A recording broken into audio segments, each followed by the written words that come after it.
दोस्तों, शाम की पूजा का सही समय क्या होता है? शाम को दीपक कब जलाना चाहिए और दीपक जलाते समय किस नियम का पालन करना चाहिए? अगर हम शाम को दीपक जलाते हैं तो क्या हमें स्नान करना आवश्यक है? मतलब शाम की पूजा बिना स्नान किए कर सकते हैं या नहीं कर सकते हैं? और शाम को घर में कितने दीपक प्रज्वलित करने चाहिए? कहां कहां दीपक प्रज्वलित करना चाहिए?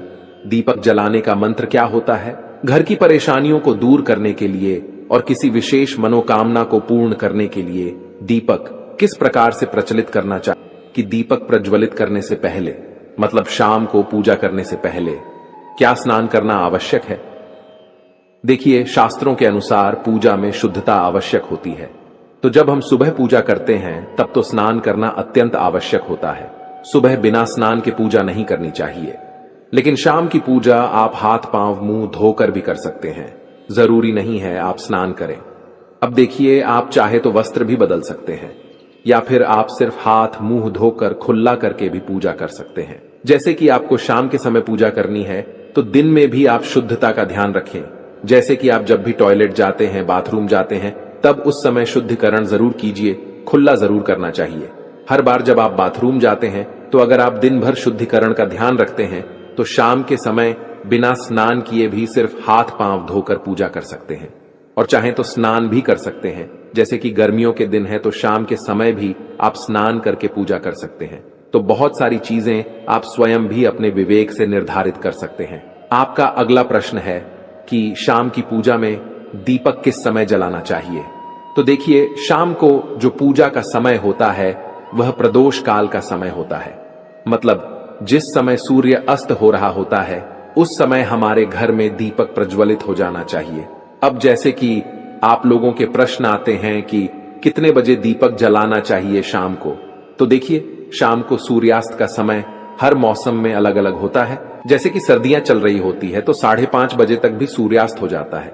जैसे गर्मियों का मौसम है तो 6:30 से लेकर 7 बजे तक ऐसे ही सूर्यास्त का समय होता है। कई बार 7:30 का टाइम हो जाता है। गर्मियों में तो प्रत्येक मौसम में सूर्यास्त का समय अलग अलग होता है। इसलिए एक सही समय बताना कि इसी समय आप दीप प्रज्वलित करें तो यह बहुत मुश्किल होगा और यह ठीक भी नहीं होगा। एक ही समय पर हर बार हम दीप प्रज्वलित नहीं कर पाएंगे। इसलिए संध्या काल का ध्यान रखिए। जब संध्या काल का समय होता है, मतलब जब सूर्य अस्त हो रहा होता है, उस समय आप अपने घर में दीपक प्रज्वलित कर दीजिए। और अब बात करते हैं कि कितने दीपक आपको अपने घर में प्रचलित करने चाहिए। शास्त्रों के अनुसार संध्या काल में प्रतिदिन अपने घर के मुख्य द्वार पर एक दीपक जरूर जलाना चाहिए। इससे क्या होता है कि शास्त्रों के अनुसार शाम के समय संध्या काल में लक्ष्मी माता और उनकी बहन दरिद्रता दोनों ही भ्रमण पर निकलती है। तो जिस घर के मुख्य द्वार पर दीपक प्रज्वलित होता है उस घर में मां लक्ष्मी प्रवेश कर जाती है। और जिस घर के मुख्य द्वार पर दीपक नहीं जल रहा हो उस घर में दरिद्रता प्रवेश कर जाती है। तो इसलिए मां लक्ष्मी का प्रवेश आपके घर में हो, इसके लिए घर के मुख्य द्वार पर एक दीपक जरूर प्रज्वलित करना चाहिए। और हां, घर के मुख्य द्वार पर जो दीप प्रज्वलित किया जाता है संध्या काल में, इसके बहुत सारे फायदे शास्त्र में बताए गए हैं। शास्त्रों के अनुसार संध्या काल में जिस घर के मुख्य द्वार पर दीप प्रज्वलित होता है उस घर में किसी भी प्रकार की नकारात्मक ऊर्जा प्रवेश नहीं करती है। कोई भी वास्तु दोष आपके घर में हो, अगर आप मुख्य द्वार पर दीप प्रज्वलित करते हैं तो समस्त प्रकार के वास्तु दोष से मुक्ति मिल जाती है। और अगर आपके घर में पितृदोष है जिसकी वजह से परेशानियां आपके घर में बनी हुई हैं, तो घर के मुख्य द्वार पर जो हम दीप प्रज्वलित करते हैं इससे घर का पितृदोष भी समाप्त हो जाता है।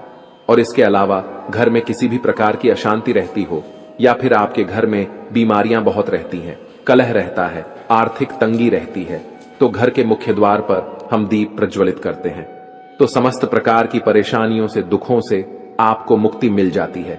इसलिए घर के मुख्य द्वार पर दीप प्रज्वलित करना अत्यंत आवश्यक होता है। शास्त्रों के अनुसार घर के मुख्य द्वार पर एक दीपक अवश्य ही होना चाहिए।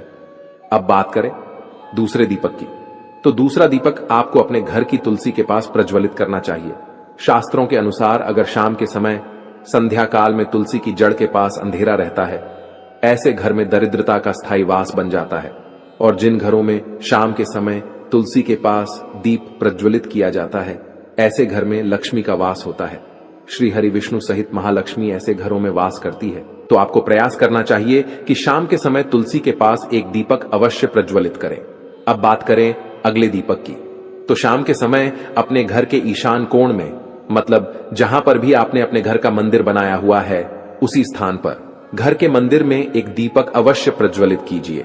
2-3 दीपक आपको प्रतिदिन जरूर प्रज्वलित करने चाहिए, और अगर आप तीनों दीपक प्रतिदिन प्रज्वलित करते हैं तो विश्वास रखिए आपके घर की बहुत सारी परेशानियां स्वयं ही समाप्त हो जाती हैं।